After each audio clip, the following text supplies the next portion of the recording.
नमस्कार, मैं astrologer are Kumar Saini, वैदिक and KP astrologer and vastu expert.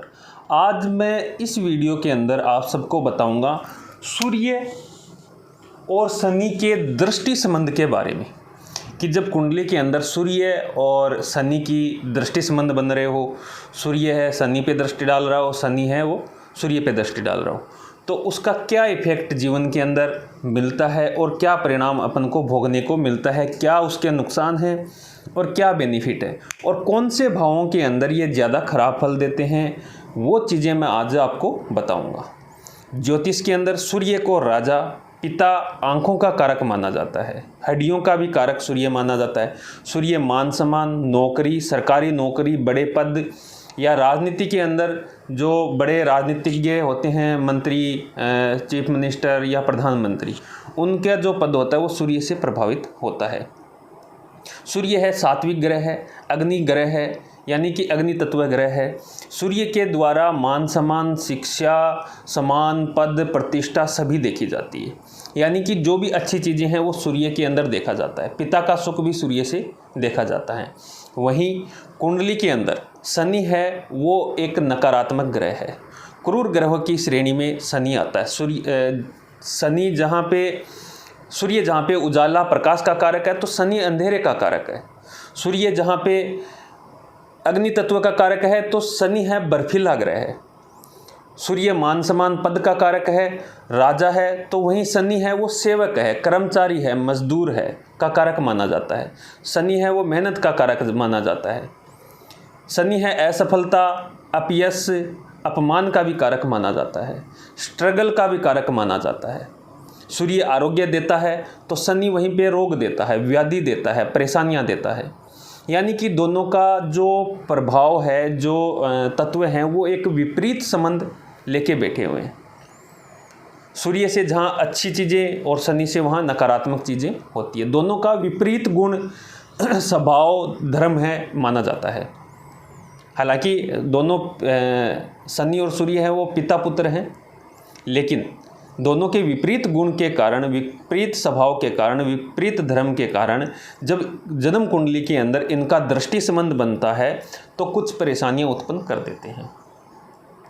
जैसे कि अगर किसी की कुंडली के अंदर लगन के अंदर सूर्य बैठा हो और सप्तम भाव के अंदर शनि बैठा हो, अब दोनों का संबंध बन रहा है, दृष्टि संबंध बन रहा है, तो ऐसे में सबसे ज़्यादा जो प्रभावित होगा वो सप्तम भाव ज़्यादा प्रभावित होगा और लगन भाव प्रभावित होगा। लगन भाव प्रभावित हो तो मान सम्मान में कमी बनती है, शरीर के आरोग्य के अंदर कमी बनती है, रोग व्याधि उसको पकड़ लेती है, मान सम्मान के अंदर कमी आती है, पद प्रतिष्ठा है वो मिलने के अंदर संघर्ष उत्पन्न हो जाता है। वहीं सप्तम भाव विवाह के अंदर विलंब होता है, बहुत समय निकलने के बाद में विवाह होता है, या वैवाहिक जीवन के अंदर परेशानी बन जाती है, तलाक तक की नौबत आ जाती है, या लड़ाई झगड़े होते रहते हैं। व्यापार के अंदर स्ट्रगल बन जाता है, बहुत मेहनत के करने के बाद में भी अच्छा परिणाम नहीं मिल पाता है, लाभ की स्थिति नहीं मिल पाती है। तो लगन के अंदर सूर्य बैठा हो, सप्तम के अंदर शनि बैठा हो और दोनों का दृष्टि संबंध बन रहा हो तो वैवाहिक जीवन, व्यापार, इनके अंदर परेशानी उत्पन्न हो जाती है, संघर्ष उत्पन्न हो जाता है, टकराव उत्पन्न हो जाता है, क्योंकि दोनों का विपरीत गुण धर्म स्वभाव होने के कारण। तो एक तरफ पति का स्वभाव है वो अलग रहेगा, पत्नी का स्वभाव अलग रहेगा, दोनों की भावनाएं हैं, विचार हैं, वो मैच नहीं हो पाती हैं। एक दिन है तो एक रात है, एक प्रकाश है तो एक अंधेरा है, एक अग्नि है तो एक बर्फीला ग्रह है। तो विपरीत गुण स्वभाव के कारण है, उनके अंदर वो जमती नहीं है और अंततः बात है वो तलाक या विवाह विच्छेद, टूटने तक की नौबत आ जाती है। कोर्ट केस के अंदर भी चीज़ें चली जाती है, ऐसा बहुत सारी कुंडलियों में देखा गया है। वहीं अगर सूर्य और शनि का संबंध 12वें और 6ठे भाव से बने तो 12वां भाव है वो हॉस्पिटल खर्च का है, विदेश यात्रा का है, खर्च का है, हानि का है, और 6ठा भाव है वो रोग का है, ऋण का है, कर्ज का, शत्रुओं का है, रोग व्याधियों का है, नौकरी का है। तो जब भी 12वें से और 6ठे के अंदर संबंध बने सूर्य शनि के अंदर तो रोग के अंदर परेशानी, कर्ज बढ़ता जाता है और कर्ज की परेशानी रहती है, कोर्ट केस बन जाते हैं, शत्रुओं से नुकसान उठाना पड़ता है, धन हानि होती रहती है, नौकरी के अंदर परेशानी, स्ट्रगल, नौकरी बार बार चेंज होना, नौकरी के अंदर स्थायित्व न आना, उन्नति न होना, लाख मेहनत करने के बाद में व्यक्ति वहीं का वहीं पड़ा रहता है, कोई उन्नति नहीं होती, न कोई सफलता मिलती है। तो ये चीज़ें हैं वो शनि और सूर्य के संबंध के कारण बनते हैं। वहीं अगर चतुर्थ भाव के अंदर शनि बैठा हो और दसम भाव के अंदर सूर्य बैठा हो, दसम भाव है वो पिता का है, रोजगार के क्षेत्र का है, कर्म क्षेत्र का है, वहीं पद प्रतिष्ठा बड़े पद का है, प्रमोशन का है। वहीं चतुर्थ भाव है माता का, घर का, प्रॉपर्टी का, व्हीकल का, सुख शांति का होता है। तो चतुर्थ के अंदर और दसम के अंदर संबंध बने शनि और सूर्य का, तो प्रॉपर्टी विवाद उत्पन्न कर देते हैं, घर के अंदर कलह का माहौल बना रहता है, नौकरी के अंदर उन्नति नहीं होती है, बड़ा पद नहीं मिलता है, असफलता हाथ लगती है, पद प्रतिष्ठा है वो दांव पे लग जाती है, चोट एक्सीडेंट हो सकते हैं, घर के अंदर तनाव, कलह, माता का स्वास्थ्य खराब कर सकते हैं, पिता को भी स्वास्थ्य आदि की परेशानी रहती है, पिता पुत्र के बीच, माता पुत्र के बीच है वैचारिक मतभेद रहते हैं, बनती नहीं है, बात बात पे झगड़ा रहता है, पिता के साथ में वैचारिक तालमेल बहुत कम हो जाता है, यानी बनती नहीं है बात।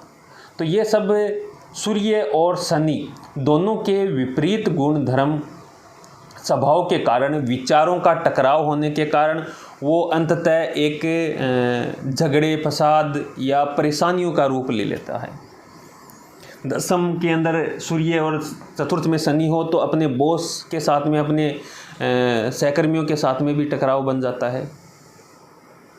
तो ये जो स्थिति सूर्य और शनि की दृष्टि संबंध बनता है, ये जीवन के अंदर संघर्ष करवाता है, परेशानियां देता है, स्ट्रगल दे देता है, और जो मैंने भावों के अंदर संबंध आपको बताए हैं उनसे संबंधित है हानि उत्पन्न कर देते हैं। तो इस युति जिन जातकों की कुंडली के अंदर ये दृष्टि संबंध बने, उन लोगों को हमेशा याद रखना चाहिए कि त्रयोदशी का व्रत करना चाहिए और रोज़ 21 बार महामृत्युंजय मंत्र जप रोज़ करना चाहिए। अपने घर से जब भी निकले महामृत्युंजय का 21 बार जप करके निकले, तो इनका दृष्टि संबंध का जो अशुभ परिणाम है वो काफ़ी कम हो जाता है। असफलताएं हैं, परेशानियां हैं, अड़चन है, वो कम होने लगती है, रोग व्याधि ठीक होने लगती है, कर्ज की समस्या से छुटकारा होने लगता है, वैवाहिक जीवन के अंदर तालमेल होने लग जाता है, यानी कि स्थितियां हैं काफ़ी हद तक अपने कंट्रोल में आ जाती है। तो जिन जातकों की या जातिकाओं की कुंडली के अंदर ये स्थिति बनी हो, वो ज़रूर त्रयोदशी का व्रत किया करें। त्रयोदशी के दिन मजदूरों को भोजन भेंट किया करें, पशु पक्षियों, कुत्तों, कौओं, पक्षियों को भोजन दिया करें, और जो मैंने महामृत्युंजय का मंत्र जब बताया है वो ज़रूर किया करें। बहुत बेनिफिशियल है ये इस दृष्टि संबंध के लिए। और आप अगर अपनी पर्सनल कुंडली दिखा के जानना चाहते हैं कि आपकी कुंडली के अंदर क्या फल मिल रहे हैं, क्या आपका भविष्य है, क्या वर्तमान की स्थिति है, पास्ट के अंदर क्या चला आपके, क्यों चला, किस कारण चला, क्या उपाय करना चाहिए, क्या आपकी प्रेडिक्शन रहेगी, कौन कौन से इवेंट आपके कौन से वर्ष के अंदर घटित होंगे, तो मेरे दिए हुए नंबरों पे संपर्क करके आप अपॉइंटमेंट फिक्स करके अपनी कुंडली चेक करवा सकते हैं, अपनी प्रेडिक्शन ले सकते हैं, अपने उपाय जान सकते हैं। वीडियो अच्छा लगे तो लाइक शेयर कमेंट जरूर कीजिएगा। बहुत बहुत धन्यवाद। हर हर महादेव।